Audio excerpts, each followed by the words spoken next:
অসম মিজোৰাম সীমান্তত সংঘটিত হোৱা ঘটনাটোৰ বাবে অতি দুখ পাইছোঁ, লাজ পাইছোঁ। ঘটনাটোত অসম আৰক্ষীৰ যি 5জনকৈ জোৱান নিহত হ'ল, তেওঁলোকৰ আত্মাৰ সদ্গতি কামনা কৰিছোঁ আৰু ইয়াত আঘাতপ্ৰাপ্ত হোৱা সকলোৰে আশু আৰোগ্য কামনা কৰি ভগৱানৰ ওচৰত প্ৰাৰ্থনা কৰিছোঁ।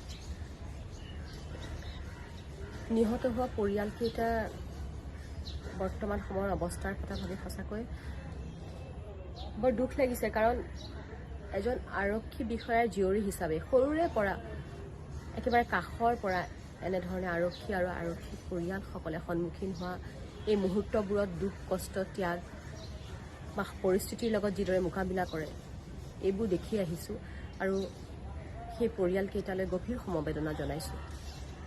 এই সময়ত বিভিন্ন প্ৰশ্ন মনত উদয় হৈছে, কাৰণ যিখিনি সময়ত সমগ্ৰ বিশ্বই আমাৰ উত্তৰ পূৰ্বাঞ্চলৰ একতা ভাতৃত্ববোধৰ কথা আনৰ আগত উদাহৰণ দিয়ে, যিখিনি সময়ত অলিম্পিকৰ মেডেলটো আমি আমাৰ বুলি উত্তৰ পূৰ্বাঞ্চলৰ বুলি গৌৰৱত আত্মহাৰা হৈছোঁ, সেই সময়বোৰত এনে কথাই সঁচাকৈ মনত বৰ দুখ দিয়ে।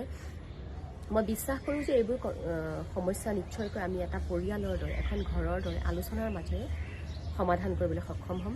ইয়াৰ বাবে সকলোকে আগবাঢ়ি আহি শান্তি শৃংখলা অটুট ৰাখি ইয়াক সমাধান কৰিবলৈ অনুৰোধ কৰিছোঁ, বিশেষকৈ চৰকাৰ আৰু প্ৰশাসনক। ধন্যবাদ।